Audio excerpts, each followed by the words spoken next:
కాకినాడ జిల్లా పిఠాపురంలో ప్రజలు వినూత్న నిరసన చేపట్టారు. తమ గ్రామంలో జరుగుతున్న పారిశుద్ధ పనులను జనసేన నేతలు అడ్డుకుంటున్నారని ఆరోపిస్తూ గోకివాడ గ్రామస్తులు ఆందోళన చేశారు. కొందరు వినూత్న రీతిలో డ్రైనేజ్లోకి దిగి నిరసన తెలిపారు. మరో 48 గంటల్లో తమకు పరిష్కారం చూపకపోతే పంచాయతీ కార్యాలయం వద్ద ఆమరణ నిరాహార దీక్ష చేస్తామని హెచ్చరించారు. రోగాల నుండి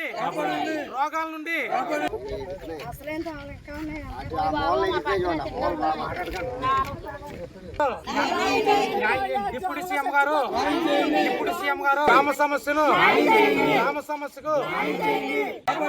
రోగాల నుండి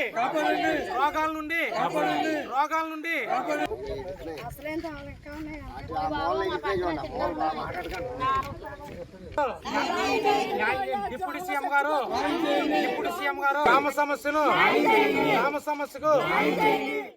డిప్యూటీ సీఎం గారు పవన్ కళ్యాణ్ గారు మరి మా పంచాయతీకి మరి 40 లక్షల రూపాయలతో అవుట్డేట్ లేకపోవడం వలన చాలా ఇబ్బందులు పడుతున్న కలెక్టర్ గారి దృష్టికి తీసుకెళ్ళినప్పుడు మరి గౌరవ కలెక్టర్ గారు అలాగనే పవన్ కళ్యాణ్ గారు మరి ఈ ఆర్ఎంబీ అధికారులు అందరూ కూడా స్పందించి 40 లక్షల రూపాయలు ఇచ్చి తక్షణమే పనులు ప్రారంభించమని చెప్తే స్థానిక సర్పంచ్ గారు కీర్తి హరినాథబాబు గారు తక్షణమే పనులు మొదలు పెట్టడం జరిగింది. కొందరు స్వార్థపరుల వలన ఈ గ్రామంలో మరి దోమలు, విష జ్వరాలు, టైఫాయిడ్ చాలా జ్వరాలు వచ్చి చాలా నుంచి బాధపడుతూ ఉన్నాము. కానీ కొందరు స్వార్థపరులు హైకోర్టుకి వెళ్ళి స్టే తేవడం వలన పనులు నిలుపుదల చేశారు. కాబట్టి డిప్యూటీ సీఎం గారు మేము ఏంటంటే హైకోర్టులో వేసిన వికెట్ను తక్షణమే తొలగించండి.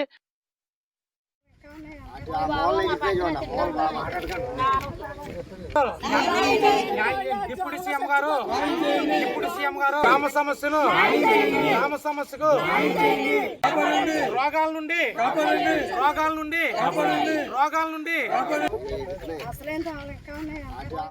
అయ్యా పవన్ కళ్యాణ్ గారు మీకు నమస్కారం అయ్య గారు. ఈ దోమల్లోని నీటిలోని చచ్చిపోతున్నాం అయ్య గారు.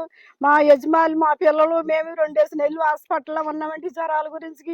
ఈ మురికి నీరు ఎవరికి ఇబ్బంది లేదు అయ్య గారు. మరి ఈ మురికి నీరు ఎలాగ ఎందుకు ఆపు చేశారో మాకు తెలియదండి. రాత్రులు కూడా అసలు నిద్ర పడతలేదు అయ్య గారు. దోమలతో చచ్చిపోతున్నాం, తెల్లవారులు పట్టుకుంటానే ఉంటున్నామండి దోమలతో.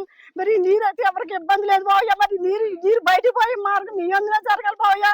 మేము బతుకుంటేనే కాదు పోయా. ఏ బాబుల కన్నా ఓటేసి మేము బతికించింది మేము చనిపోతాం. మేము ఎవరికేం పోయా ఓట్లు మరి సంటి పిల్లలతో తలవాళ్ళు పెద్దవాళ్ళు అందరూ కూడా హాస్పిటల్ ఉన్నాండి మధ్యలో.